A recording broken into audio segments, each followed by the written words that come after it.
No conteúdo das mensagens, o Talhaferro deixa claro para a esposa que a vontade dele é delatar o Alexandre. Lembra disso? Ele diz que quer delatar o Alexandre. Lembra que eu falei isso sobre esse assunto? Pessoa capaz de delatar o Alexandre. A mensagem divulgada no inquérito do Alexandre mostram disso. Mostram isso.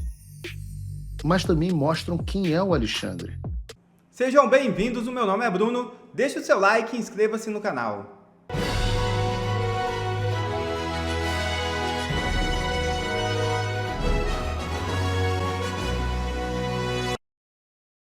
Esquerdista condenada por corrupção pede asilo ao Brasil e Lula concede. É isso mesmo. A condenação por corrupção fez com que a mulher do ex-presidente do Peru, Nadine Heredia, buscasse refúgio na embaixada do Brasil naquele país. Como esperado, Lula decidiu conceder o asilo. Ela agora aguarda um salvo-conduto do governo peruano para vir ao Brasil. A ex-primeira-dama e o marido foram condenados a 15 anos de prisão por lavagem de dinheiro no caso envolvendo a empreiteira Odebrecht. O presidente afirma que é inocente e que a justiça peruana usou provas que foram anuladas no Brasil pelo Supremo Tribunal Federal. A Odebrecht, cujo escândalo de subornos de corrupção teve consequências em vários países da América Latina, reconheceu em 2016 que pagou dezenas de milhões de dólares em propinas e doações eleitorais ilegais no Peru desde o início do século XXI. Na realidade, a justiça peruana deu uma verdadeira lição no STF brasileiro. Que vergonha! Surgem novas mensagens e revelam temor de ex-assessor de Moraes.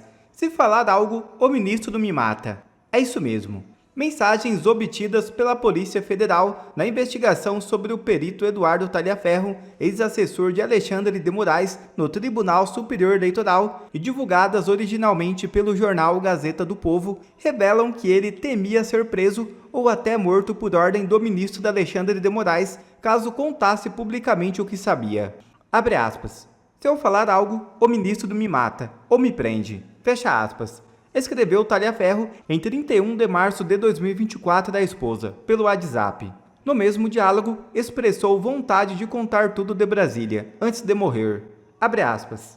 Minha vontade é chutar o pau da barraca, jogar tudo para o alto. Fecha aspas. Afirmou Talhaferro. As mensagens inéditas foram capturadas pela Polícia Federal no inquérito contra Talhaferro que tramita no Supremo Tribunal Federal. O histórico de conversas dele com a mulher pelo WhatsApp foi feito a partir de um relatório oficial da investigação.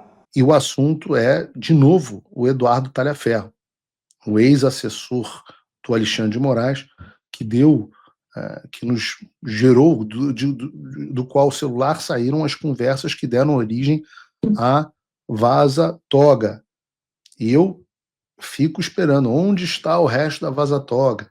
Nós sabemos que tem mais informações, onde está o resto da Vaza Toga? Eu digo para vocês, as reportagens chegaram a ser preparadas, a Folha de São Paulo teve medo de publicar, o Estadão teve medo de publicar, o Poder 360, talvez não, o Metrópolis teve medo de publicar e acho que o Poder 360 também, não tenho certeza. Lembra, né? A liberdade de expressão serve para proteger o Oswaldo Eustáquio e o Estadão e a Folha. Se você deixa que a liberdade de expressão seja tomada do Oswaldo Eustáquio, no final você, Folha de São Paulo, vai ter o cu na mão na hora de publicar uma reportagem contra o Alexandre. E a Gazeta do Povo publicou, aliás, um bom trabalho feito pela Gazeta do Povo, que é um bom jornal, inclusive recomendo que vocês assinem, se for para assinar algum jornal, que assine a Gazeta do Povo, que eles publicaram uma boa reportagem. O título da matéria é Mensagens inéditas revelam medo de ex-assessor de Moraes. E o que diz o Talhaferro? Se eu falar algo, o ministro me mata. Quando eu digo que o Alexandre é mafioso e age como um mafioso, não são as palavras do Paulo Figueiredo. São as palavras do ex-assessor dele, de alguém que trabalhou com ele. Alguém que nos áudios lá com o Oswaldo Eustáquio falava até de PCC. Tinha que ser esclarecido isso.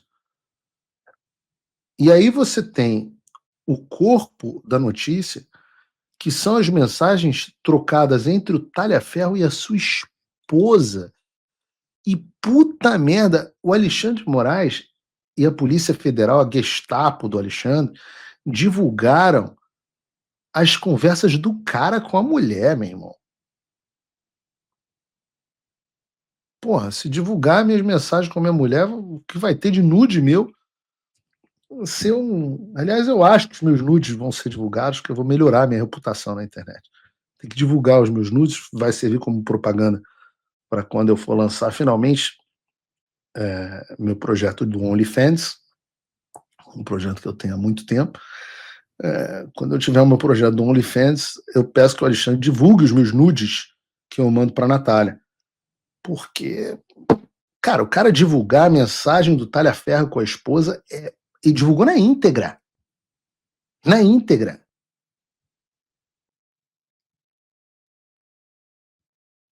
E no conteúdo das mensagens, o Talhaferro deixa claro para a esposa que a vontade dele é delatar o Alexandre.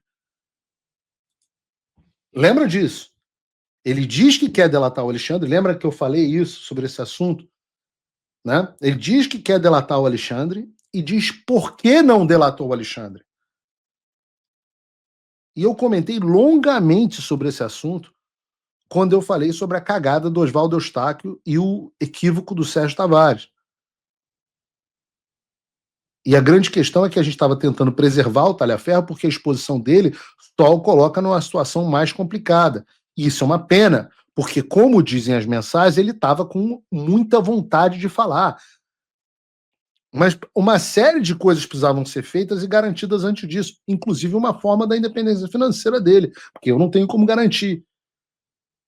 O mais importante seria retirar a família dele e ele do Brasil. Agora que ele está exposto pelo Oswaldo Scrock, indiciado pela Polícia Federal, ficou muito, muito difícil. Mas é uma pena, porque nós teríamos uma pessoa capaz de delatar o Alexandre, e a mensagem divulgada no inquérito do Alexandre mostram disso. Mostram isso. Mas também mostram quem é o Alexandre. E é triste que uma questão tão séria seja tratada com tanta infantilidade. Porque as pessoas, né, vêm os inteligentes do chat, e se ele ia delatar, por que ele não fez isso antes? E a resposta está aí, vejam vocês mesmos as mensagens. Diz o Talhaferro, minha vontade é chutar o pau da barraca, jogar tudo para o alto, meter o louco e não fazer mais nada, mas eu não posso. Eu tenho as meninas.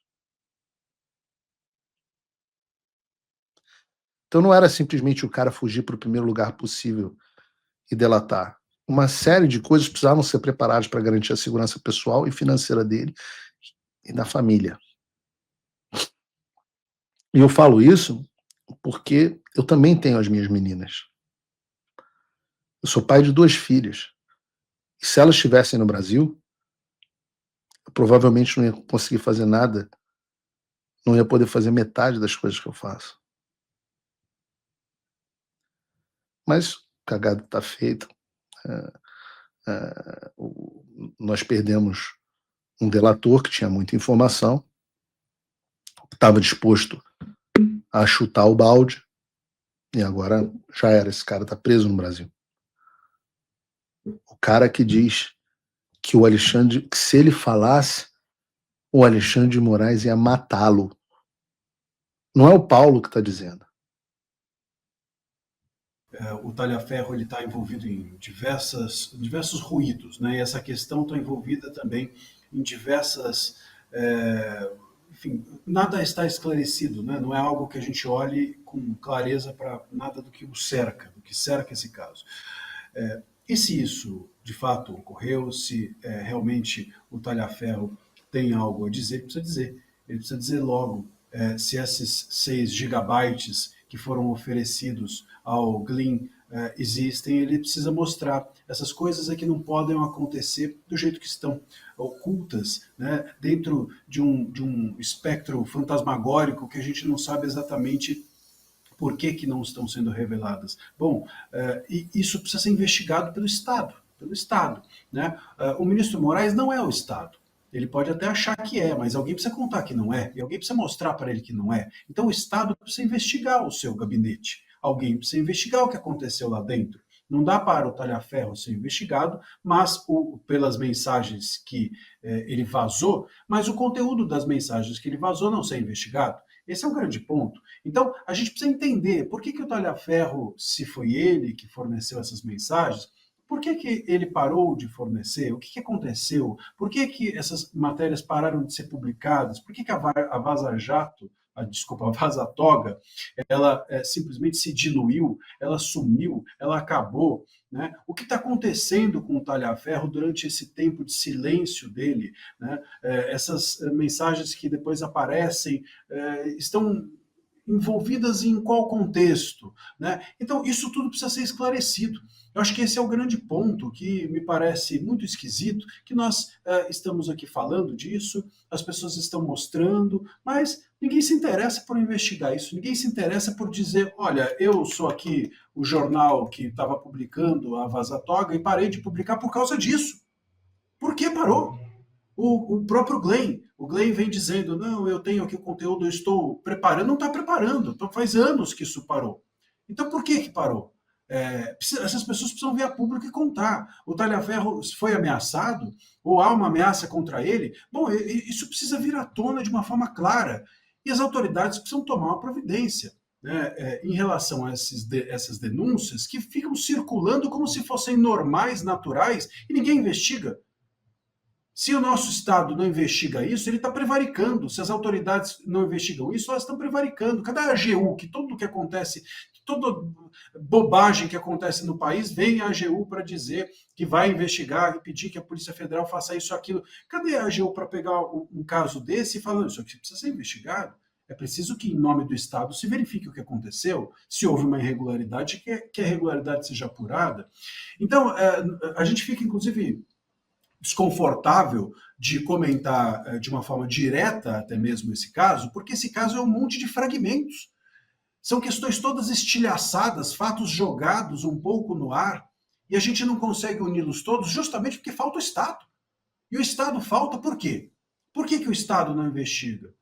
E por que esses jornalistas envolvidos nisso não dizem o que está acontecendo, o que aconteceu, ou o que eles sofreram para que deixassem de falar?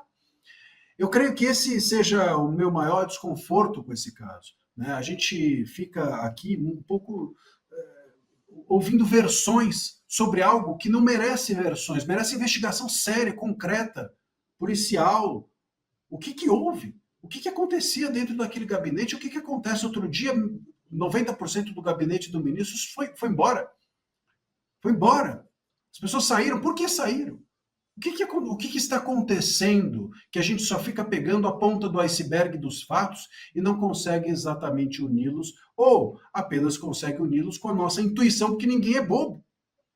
É óbvio que algo muito grave está por trás de tudo isso. É óbvio que é algo muito grave, e é óbvio que ninguém está investigando, porque provavelmente por trás desse algo muito grave existem pessoas muito importantes. Mas o ponto é, de novo, nós estamos mesmo num estado que é uma piada? O Estado é uma brincadeira? Porque isso a gente pode afirmar. Se a gente tem ali uma denúncia num dia, a gente tem uma denúncia no outro, a gente tem um silêncio do jornalista aqui, o silêncio do jornal ali, as coisas esquisitas, e o Estado dá de ombros, pior, ainda investiga o vazamento da mensagem, não o conteúdo, o porquê do conteúdo. O porquê que aquele conteúdo foi publicado. Porque, veja, esse ponto é sério. Se o Talhaferro estava sendo investigado por vazar mensagens confidenciais, significa que as mensagens eram verdadeiras. Porque senão ele não estaria vazando nada, ele estaria falseando documentos, ele estaria publicando fake news, desinformação. Então, se ele vazou informações sigilosas, e é sobre isso a investigação a respeito dele que está tramitando hoje, então aquelas informações eram reais. O próprio Estado está assumindo que as informações eram verdadeiras. E aí, ninguém vai fazer nada? Vai até acontecer alguma coisa com esse rapaz? Depois que acontecer, o caso fica assim mesmo, arquiva-se pelo silêncio? Isso não é um Estado democrático, nem de direito, talvez de esquerda. não sei se de direito, nem de direito nem de direita. Isso não pode acontecer. Eu acho que o absurdo isso é pouco falado. A gente fica comentando os fatos, mas se esquece de cobrar as autoridades que não estão investigando esses fatos, que estão silenciando, se calando, se fingindo de mortas em relação a esses fatos. E se fingir de morto, se você é uma autoridade, é crime. É crime de prevaricação, Lucas. Quando você acha que não tem como piorar, daí aparece o nosso divino, nosso magnânimo, generoso, defensor da democracia Alexandre de Moraes e apronta mais uma. Olha, o Brasil está a 1 triz de deixar de ser considerado um país democrático pelo mundo inteiro. Como vocês sabem, já passamos aquela vergonha quando o Alexandre de Moraes tentou colocar o nome do Alan dos Santos na lista vermelha da Interpol. A Interpol negou, dizendo basicamente que o que o Alan dos Santos fazia não era crime, não poderia colocar uma pessoa na lista da Interpol pelo crime de opinião, porque crime de opinião só existe em ditadura. Depois saiu na revista The Economist, uma das maiores revistas britânicas, um placar, um ranking dos países de acordo com o nível de democracia, e o Brasil caiu o nível de democracia, e na revista fala, no artigo fala que é de acordo com as decisões do Alexandre de Moraes, perseguição política e censura e derrubada do X no Brasil. Então o Brasil é hoje considerado por essa revista uma democracia falha, graças ao Alexandre de Moraes. Então nós estamos aí sendo reconhecidos no mundo como cada vez mais como um país menos democrático por conta da nossa Suprema Corte, por conta daqueles que deveriam defender a nossa democracia. Aí quando você acha que não tem como piorar, Moraes leva essa solapada aqui, ó. Sai a decisão final da justiça na Espanha, no caso de Oswaldo Eustáquio, Moraes é derrotado. Vamos lá, Moraes pediu a extradição do Oswaldo Eustáquio, também por crime de opinião, por fala que tinha que ser preso, só que o que acontece? Aconteceu esse detalhe aqui, ó. Espanha vê motivação política e nega extraditar Oswaldo Eustáquio. Olha que absurdo. A Espanha está reconhecendo que o pedido de extradição feito pela Suprema Corte Brasileira é uma decisão política, é uma motivação política de censura e decidiu não extraditar o Oswaldo Eustáquio. E a situação continua. Entenda por que a Espanha negou a extradição de Oswaldo Eustáquio. Primeiro, porque eles falam que não é crime e aqui fala, ó, evidente conexão e motivação política. Ó, o pedido do governo brasileiro tem evidente conexão e motivação política. Então, a Espanha, mais um país reconhecendo que o Brasil já não é uma democracia. Continuando aqui, para vocês entenderem. Aí o governo ficou chateado. O governo vai recorrer da decisão que negou a extradição do Oswaldo Eustáquio. Alexandre de Moraes, na verdade, ele não ficou chateado, ele surtou com essa história. E aí o Alexandre de Moraes, achando que é o delegado do mundo, é o juiz supremo mundial, Moraes cobra explicações da embaixada da Espanha após a extradição de Bolsonaro ser negada. Deixa eu explicar, Alexandre de Moraes, tudo bem, aqui você é o rei, você é o imperador do Brasil, é o ditador, eu entendo, beleza, ninguém vai contestar isso porque ninguém quer ser preso. Mas agora você quer cobrar a justiça da Espanha por que eles não fizeram exatamente o que você mandou? Após negativa para extraditar Oswaldo Eustáquio, o ministro suspendeu o processo contra búlgaro pedido pelo governo espanhol. É aqui que a situação vira uma crise diplomática. Moraes já está criando crise diplomática entre o Brasil e os Estados Unidos, o maior país democrático do mundo.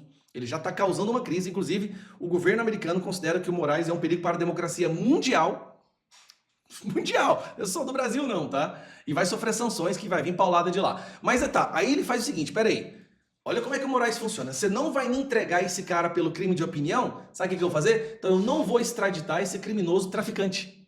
O Moraes segura um traficante porque a Espanha não quis entregar um jornalista. Moraes barra a extradição pedida pela Espanha após negativa de Oswaldo Eustáquio. Por reciprocidade, entenda-se aqui, crise diplomática, o ministro alega que a decisão da justiça espanhola de rejeitar a extradição do brasileiro desrespeita acordo entre os países. Vamos lá. O acordo entre os países é que se algo for crime nos dois países, então a extradição acontece. O problema é que a Espanha não está no nível de autoritarismo e ditadura do judiciário como está o Brasil. Então, ainda na Espanha, não existe o crime de opinião, não existe o crime de falar algo ou criticar ou questionar eleições. Isso lá não é crime, porque ainda tem uma bolsão de sanidade ali na Espanha. Por isso que a Espanha não vai extraditar alguém que não cometeu um crime dentro da legislação, pelo entendimento da legislação espanhola. Continuando, ó, a decisão foi motivada pela recusa do país europeu em extraditar o Brasil. Aqui, ó. O que o Alexandre de Moraes vai fazer? O ministro Alexandre de Moraes suspendeu nessa terça-feira o pedido de extradição feito pela Espanha no caso de tráfico de drogas envolvendo o búlgaro Vasil Georgiev Vasilev. Pera aí. Então o Alexandre de Moraes vai proteger um traficante porque a Espanha não entregou um militante. Cara, nós estamos realmente chegando no fundo do poço mesmo. Moraes nega a extradição de búlgaro para a Espanha após decisão sobre Eustáquio. Aí, agora, cereja no bolo. Moraes não quer extraditar um traficante, porque a Espanha não quer extraditar um jornalista. Aí o Brasil, para mostrar que o Brasil é diplomático, sabe o que ele vai fazer? Como vocês sabem, no Peru, o ex-presidente e a ex-primeira-dama foram condenados pelos mesmos esquemas de corrupção com a Odebrecht que o Lula fez aqui. A mesma coisa. A Lava Jato do Peru tá prendendo o povo, diferente da Lava Jato do Brasil. Aí a primeira-dama decidiu fugir. Quem é a primeira-dama do Peru que recebeu asilo no Brasil? Nadine Heredia se refugiou na Embaixada do Brasil em Lima antes que a justiça... Aqui, eu vou aumentar porque tá muito pequenininho aqui, ó. Em Lima, antes que a justiça sentenciasse a 15 anos de prisão. O marido dela, o ex-presidente Lula, foi preso. Então, olha aqui, ó. Essa mulher aqui, ex-primeira-dama, tá aqui no Brasil, em asilo, condenada por corrupção há 15 anos. 15 anos, gente. Vou ter que aumentar aqui de novo. 15 anos. O Brasil é foda, né? Cadê porcaria aqui, ó? Brasil concede asilo à primeira-dama do Peru, diz o Ministério Peruano. O governo do Peru diz que concedeu passagem segura e garantias responsáveis pela... Resumindo, o Brasil está protegendo os corruptos internacionais agora. Não bastasse proteger os corruptos nacionais, agora que virou um safe haven, né? Um porto seguro para corruptos internacionais que vão receber asilo. Então, qualquer corrupto do mundo, se você for condenado aí no seu país, pode vir para o Brasil, porque o Brasil está de braços abertos para os corruptos. Agora, o Brasil quer a extradição de todo jornalista que reclamar disso. São jornalistas. Eu nem gosto muito do Oswaldo Eustáquio, achei ele exagerado. Mas o que está sendo feito com ele é uma gigantesca irresponsabilidade e injustiça. Tá bom? Um abraço. Quer ver mais conteúdos como esse? Então inscreva-se agora mesmo no canal e ative o sininho das notificações. Assim você não perde mais nenhum conteúdo que é postado aqui no canal. E também já deixe o seu like para o YouTube ajudar a divulgar o nosso trabalho. Fico por aqui e que Deus abençoe a todos. Brasil acima de tudo e Deus acima de todos.